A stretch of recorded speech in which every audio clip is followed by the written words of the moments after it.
Diqqat aholiga tezkor xabar. O'zbekistonda 1-sentyabrdan boshlab ayrim avtomobillarga gaz quyish taqiqlanadi.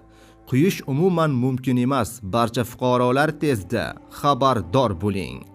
Assalomu alaykum, hurmatli tomoshabinlar, kanalimizga xush kelibsiz.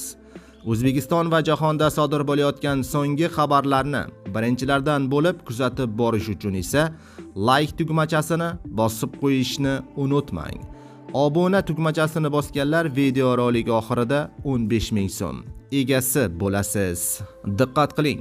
Hukumatning qaroriga muvofiq 2026-yil 1-sentyabrdan boshlab ayrim avtomobillarga gaz quyishga cheklov joriy etiladi.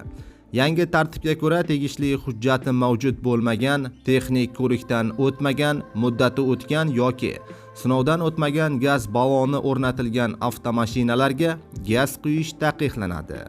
Bu tartibni nazorat qilish uchun gaz quyish shoxobchalariga maxsus aqlli kameralar o'rnatiladi. Kameralar avtomobil davlat raqamini avtomatik aniqlaydi.